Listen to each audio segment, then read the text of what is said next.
If I wanted to get one point across in this video, it's that the AYN Thor is not a gimmick. It's not just a handheld you buy in between other handhelds for whatever reason. The Thor is the handheld you show people why you buy handhelds in the first place. 2025 is the year of the dual screen device, and on their first attempt, AYN have created an incredibly well-functioning Android handheld that is beautiful, intuitive, and it delivers just about everywhere you would expect it to. If you've had your eye on the Thor since its announcement, then there's really nothing here you won't already know. But I can tell you that since I've had mine, I feel confident in saying that this is one of the best handhelds I've ever had, and it's up there with the Odin2 Portal for me. I wish I could have done a video sooner, but unfortunately, most people who chose 4px for their shipping to avoid import charges had their packages sitting in Nansheng limbo for over a week.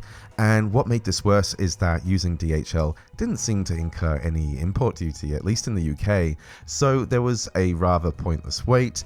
But when this video goes out, I'll have had mine for about a week now. I chose the Black Max model. This is the first time I've ever ordered the most expensive model of a handheld because I could see this being a real keeper in the years to come. If anything, it was the 1TB internal storage that was most appealing, but the extra RAM couldn't hurt. For me, black was the obvious choice, not just because I always choose black, but when you play dual screen games on here, the black borders on the screen just meld away into the device, and I frickin' love that. You could stretch the screens depending on the emulator, but ever since we got these handhelds with OLED screens and no bezels and glass fronts, I'm just going to choose black. It is perfect for me. So let me get some negatives out of the way first, as these are more personal gripes. And with the Thor, they don't actually hinder my experience much, but they're worth noting all the same. We all pretty much knew the triggers were going to be the same as the Retroid Flip 2's triggers, which some people do not like, including myself. And yes, the Thor does have pretty much the exact same triggers. I remember opening the box and holding the device with excitement, and as I placed my fingers over the triggers to squeeze, there was this instant just sigh, as they really could have been better triggers. But if there's some kind of modification we can do in the future to have more curved and easier to pull triggers, then I'm going to be right there to buy it. If I was going to play a game like Fortnite or some kind of FPS, then I know quite quickly my fingers and hands will tire out more from how I'd be forced to hold it, and I'd recommend a different device for those kinds of games. You can buy a grip which slides onto the bottom, and I'd say it helps you use the D-pad and right stick like a little better for modern games, but it's not as game-changing as I'd hoped it would be. The Portal's grip for me has been one of the best grips I've ever used, and I didn't get that same feeling like I'm just going to love using this for hours of use. I always knew I didn't really want a grip for the Thor anyway, as I don't want it to be any bulkier. It's already a great fit and a good size, so I don't want to think about carrying a grip around as well. What has surprised me though is you can buy a TPU shell to put over the device for more protection. It can get a bit smudgy, but for me it adds just a touch more grip, which has been perfect for using it laying down and with the screen at a full 180 degrees. Another thing that bothers me a little is where the hinge snaps to for its viewing angles.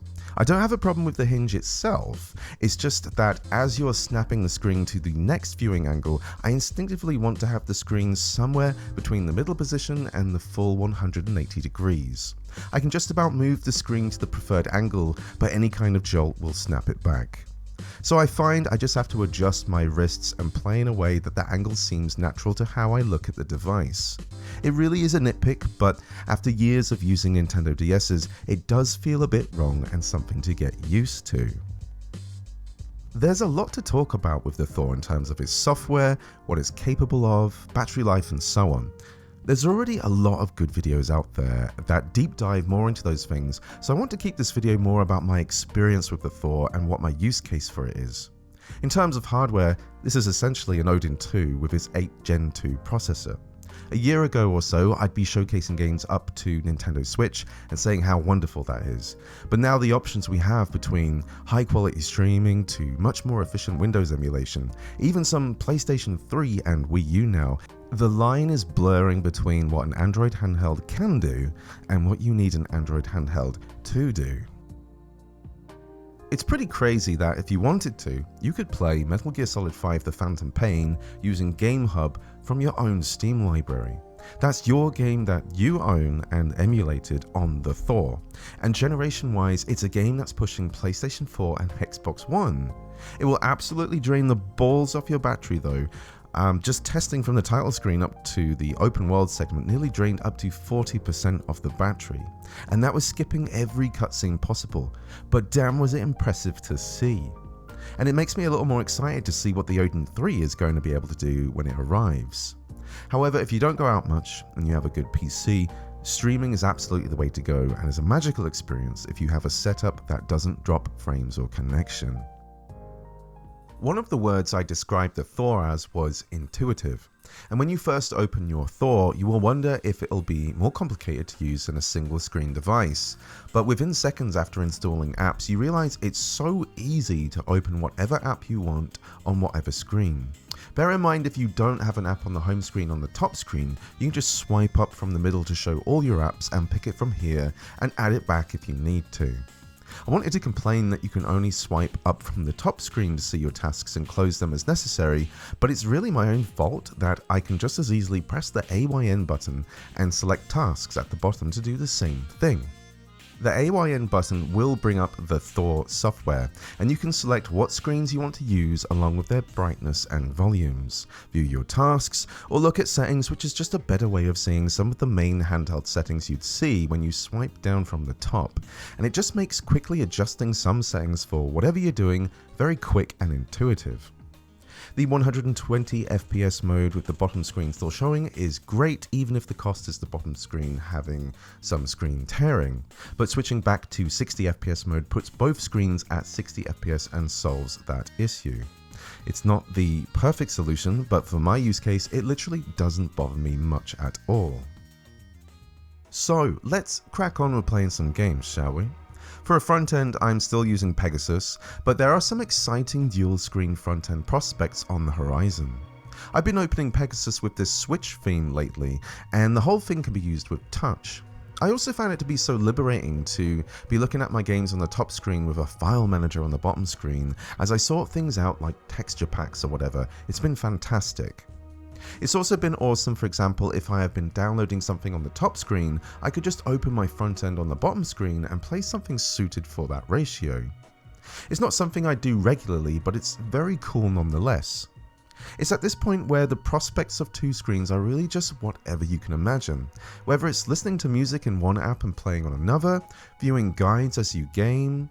I tried Nintendo's Switch app whilst playing Breath of the Wild, which seemed cool at first, but it's not as intuitive as linking it to the game that's actually on your Nintendo Switch. But from these examples, you should see the potential of gaming on an Android device that has two screens, and simply just having the option of a second screen to do something is going to be hard to move away from. There's a lot we can play, so let's start off with the obvious main draw of this device, which is Nintendo DS, 3DS and Wii U. After that, we'll have a look at some Nintendo Switch, as Eden has made a lot of updates recently, and it's honestly impressive how much of a Switch powerhouse this device is. Like, it's close to being a clamshell Switch. And finally, while it wasn't my intention at the beginning, we'll check out some pretty exciting Windows emulation, as where it is now is actually quite exciting, and I've actually spent a fair bit of time with the Thor seeing what games I could get to work. And the level we're talking about is like decent PS3, Xbox 360 generation gaming, and something of a Steam Deck Lite, with the kinds of modern games we can play. I won't be going through any setup for DS and Switch, as there are decent guides out there already to do so, but I'll show my settings before we get into those, and we'll have a quick look at my Winlater and Gamehub settings for the games I show off for those. With Nintendo DS, we are using Melon DS. Specifically for me, I'm using Melon DS Nightly, which is a nightly build that should have more fixes implemented than the mainline build. This wasn't a library of games I was excited about getting into at first, but as I started looking into what's there, I realized the DS is actually a monster for RPGs, and some of the stuff here is really unique and interesting. I keep telling myself first I would do a playthrough of Chrono Trigger. I started one on my DSi XL, but I didn't get far and moved on to other things. But with the announcement of these DS devices, I told myself I gotta play it now on these gorgeous screens. I'm no stranger to the Chrono series, and back in the day I was actually the composer for a Chrono fan game that unfortunately got cancelled, but I had a hell of a time writing for it. But yes, everything for Nintendo DS works wonderfully here, apart from one or two games I've seen have some like odd graphical errors, in which case you could just try out Drastic instead, even if it doesn't upscale as nicely as Melon DS does. So let's have a look at some Nintendo DS games on the Thor.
Oh no, it wants me to do bugger.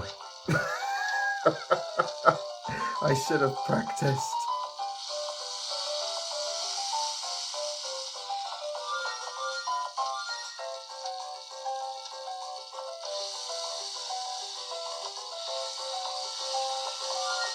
Oh no, too early.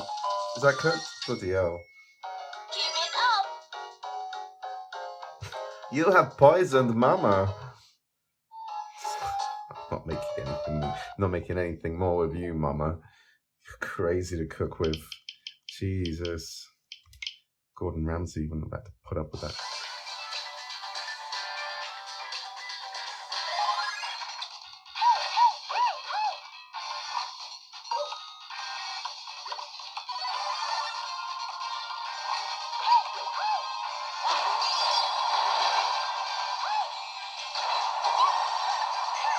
It's actually pretty cool.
I think the biggest draw for most people to buy a Thor is being able to play the entire Nintendo 3DS library on a modern handheld with gorgeous OLED screens.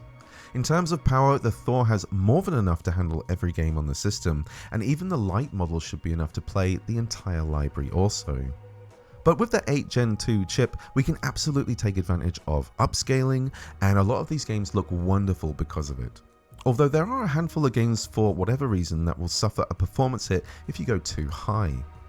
I'd also like to remind you at this point that before the Thor came out, I made a video that was pretty much a how to prepare for Nintendo 3DS emulation to its max potential. This included ROM compression, applying updates and DLCs, 60 FPS codes, texture packs, and mods. Now I can finally showcase what some of this actually looks like on the Thor, and it's genuinely incredible and completely sells the device for me.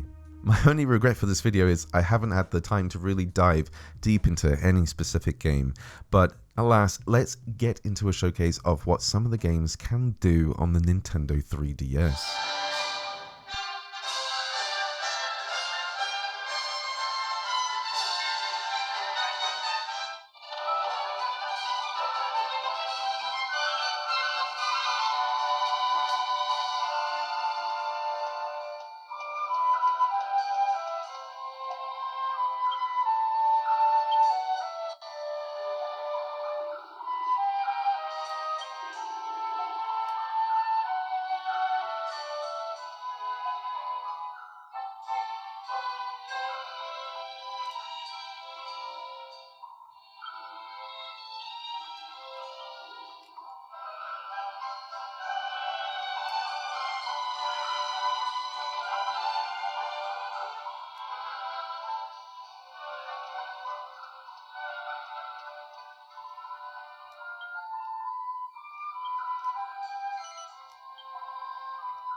Oh.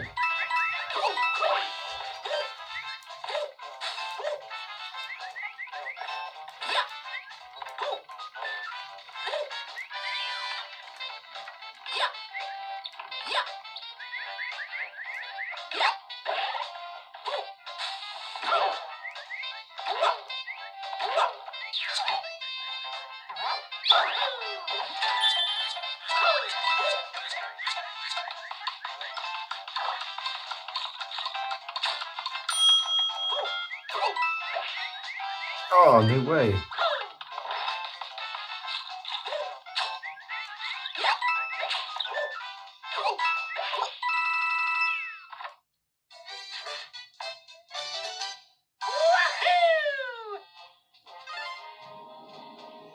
We need your help, Star Fox. There's an enemy base there. Affirmative, General. Oh, wow. That water looks so good. Toxic waste area. Let's sneak in low and surprise him. This is Sonus? I can't believe they did this. What a dump. I hear you, Slippy. Watch out for the searchlights. Let's take them all out. Uh-oh. Have we been spotted? Is that Rob?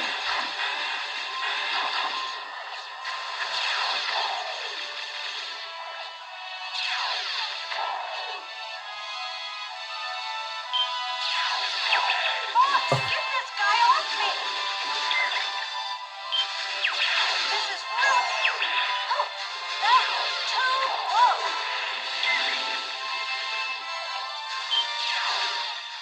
And if that wasn't enough, it's also very exciting that Android can now play some of the Wii U library, and Cemu has a fork that uses both screens perfectly. This is an emulator that needs updates badly to get more of the Wii U library working, and such things as the gyro are way off the mark, so trying to do much of anything in a game like Nintendo Land is a real chore. But the Wii U doesn't actually have many titles unique to its system anymore, as many were ported over to the Nintendo Switch. But some of the main Nintendo games actually play very well. It's also worth noting that custom drivers will help certain games perform a lot better and should be taken advantage of. For example, if you wish to have a smoother experience with The Legend of Zelda: The Wind Waker, this turnip driver seems to fix little performance drops, and it's the driver currently recommended in the Switch emulator Eden. So there's links there on where to get it.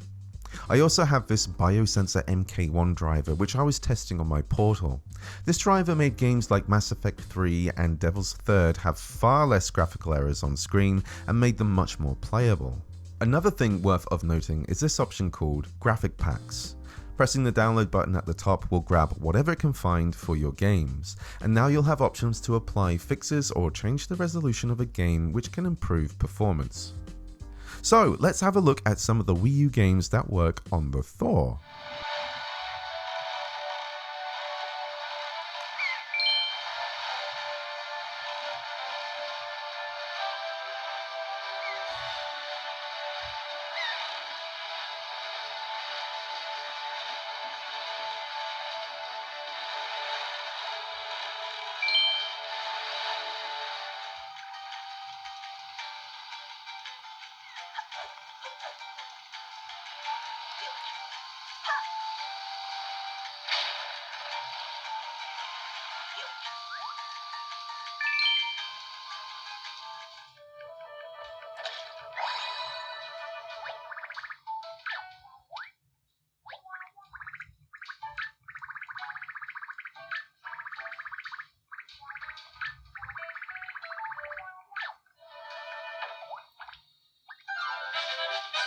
There we go.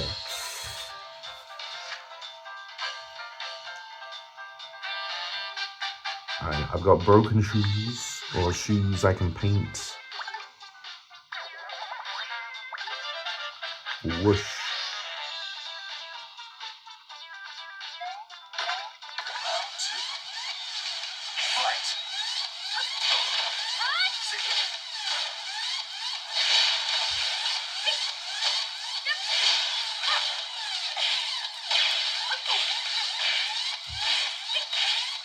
I don't know how to play Tekken.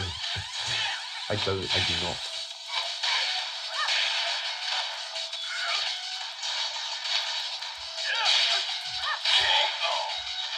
Oh, I think I punched him in the nuts.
Doesn't look like they came here in force.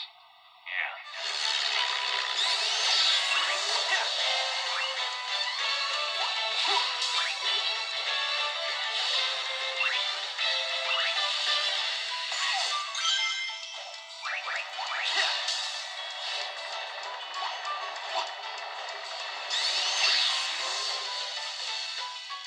No.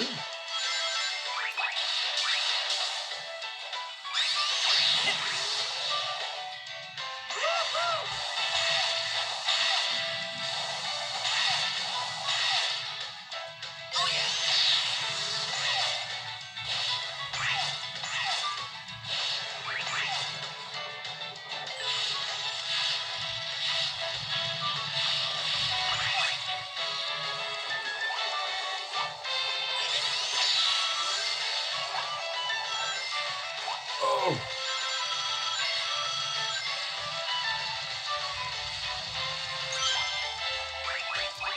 The Thor is a device that's equally as powerful as the Odin2, the Odin2 Mini, and the Portal. And over the years, it has seen updates to emulation and software that has only increased the value of what's capable with the Snapdragon 8 Gen 2. Let's double down now into Nintendo Switch emulation, and using the latest nightly builds of Eden with the recommended turnip driver, we have a wealth of games playing in docked mode that look incredible on this device. This is truly the closest thing you'll get to a clamshell Switch that you can put in your pocket, and that fact alone is just incredibly cool to me. And it's also a great system to pair with the second screen so that you can really take advantage of some modern guides, like if you wanted to hunt down moons in Super Mario Odyssey, or check out Bayonetta's move list while you're in combat, or look at some maps for some of your favourite new Metroidvanias. The Thor is a handheld where imagination complements the experience without compromise. So let's have a look at some Switch games you can enjoy on it.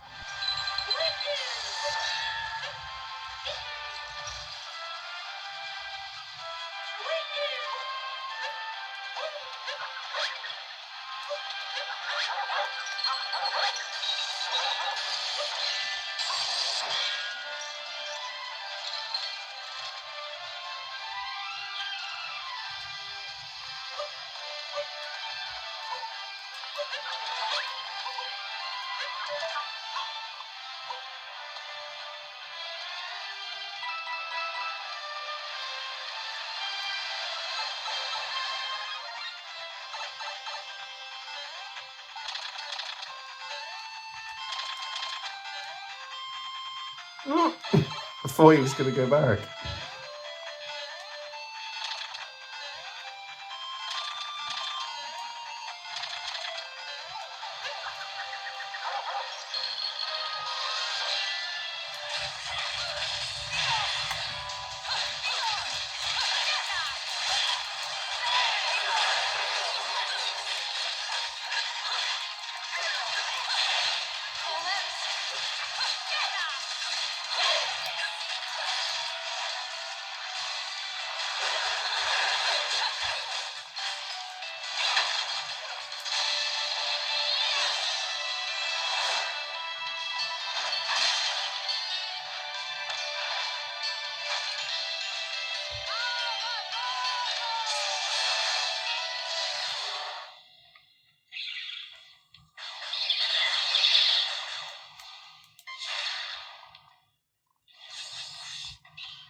So fucked up. Whoa. Oh, that's not good. Oh, that's not good at all. Oh.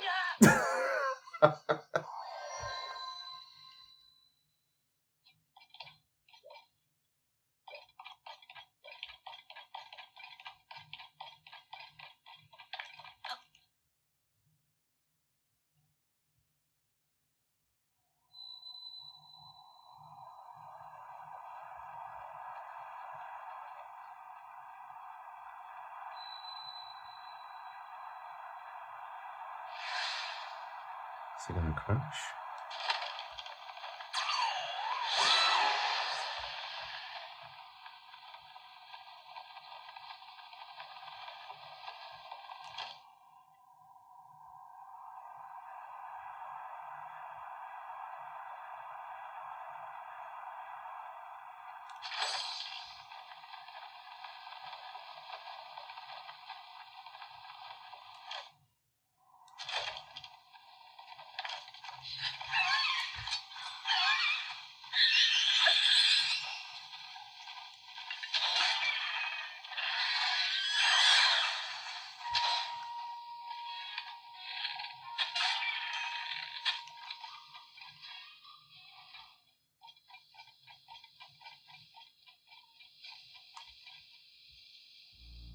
Finally, the last showcase we'll be looking at is with Gamehub. There is a version called Gamehub Lite, which had its last update recently, but will be continued by a different developer. It aims to provide you the Gamehub app and shed all of the privacy crap that bothers a lot of users. I decided to just keep using the regular Gamehub app for the time being, just to see how updates go, and I've also seen that it performs slightly better, but only by a few frames in some games. Gamehub makes playing PC games far less problematic than it could in Winlater. It does a lot of the work for you, and if a game doesn't work, then you don't need to tweak much to start finding answers. But there are games for whatever reason that straight won't work, and only future updates will make some of those playable. I want to shout out TechDweeb here, as if you're having trouble getting any games to run, then he has an excellent video on Gamehub and things you can do to get a game running. But one of the best things about Gamehub now is you can just access your Steam library and download games you own, even having access to your cloud saves, well, most of them at the time of this video. If you're worried about your privacy and data, you can still do all these using Gamehub Lite as well. But yeah, after putting my Steam name and password, I can see all the games I own and start downloading one. Some of these games will have a tick on them to show that it definitely has been playable in Gamehub. And so I decided to check out Castlevania Lords of Shadow from my Steam library, and just like magic, the game runs. I also used the latest turnip driver, see if the game will work on extreme parameters, and whilst in game I'll check if native rendering works without issue. Then look at super resolution and see if I like the result of that as well. Some of the other games I'm about to show here, I was surprised I could even get them to work, let alone running well. So let's check them out.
Sam.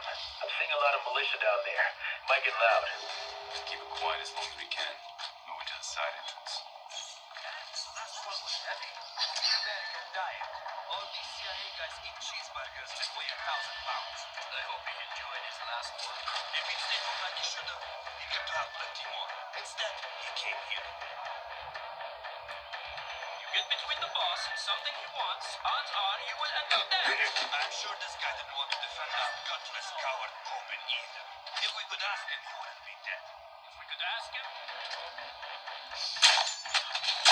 Kuss him!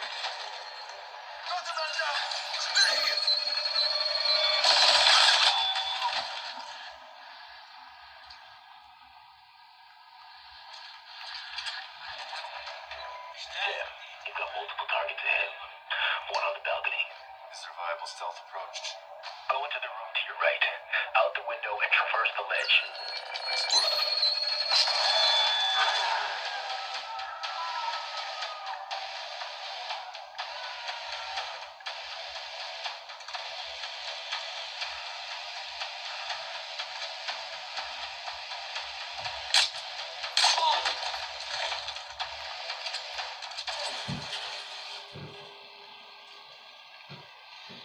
Isaac, what happened?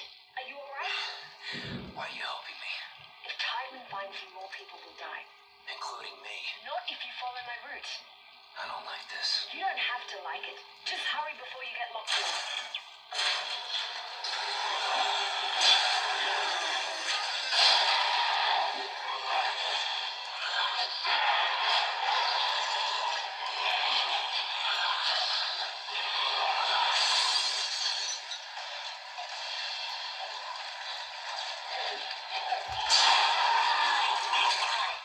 You! Thank God! Please, come help me! Jesus, man! Help me! Would you fucking help me? Calm down. I'll cut you out of there. You! Is that a tissue laser? God! A plasma cutter? Come help me! Oh my God! Fuck! What the fuck are you doing? Help! I'm trying! I'm trying!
So you picked up an intel file. Extraction. Now we know where Miller is.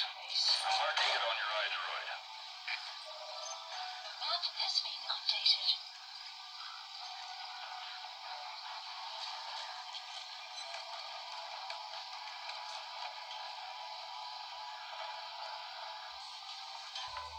I think after seeing how well all these Switch and Windows games run, it's obvious to see that the 8 Gen 2 is still a fantastic processor, and that the Thor will actually still continue to get better as more emulation and software updates happen.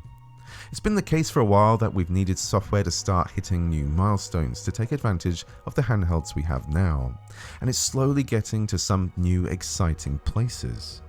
I didn't intend to think of the Thor as this great all-rounder when it was announced, but when I decided to get the Max, I was curious, and although I will probably do some of the more high-end Switch and Windows gaming on my Portal as well as streaming, mainly because I like the bigger screen and how it holds for more reactive gaming, I'm super impressed at what this little device can do, and I can easily see this as being the one handheld most gamers are going to want. It's been a while where I've done a video on a handheld and I've just wanted to get it finished so I can get right back into playing on it. This device is going to see a lot of love for 3DS games, and I'm going to have fun checking out some of the Nintendo DS titles I've never played before. I might even play Wind Waker again, seeing how gorgeous it looks here on Cemu. I'll be curious if in the future this just becomes my main handheld. The Odin 3 is supposed to start shipping at the end of this month, and that will be very interesting to see from many perspectives if it turns out to be something great or not. But its high-end potential will be very exciting to see, and could become something of a real Steam Deck Lite if the software can also keep progressing by then. Thank you for watching. Let me know if you're enjoying your Thor, and if there's anything in particular you'd like to see content about it. If you enjoyed the video, please press that subscribe button. It makes me happy and makes me want to do more videos. And I know I've not done a lot of them this year, but I think handhelds are going to some exciting places again, and that's going to make for some more stories to tell. And I'll definitely be here to take a look at the Odin 3 when that arrives. Thank you for watching. Cheers.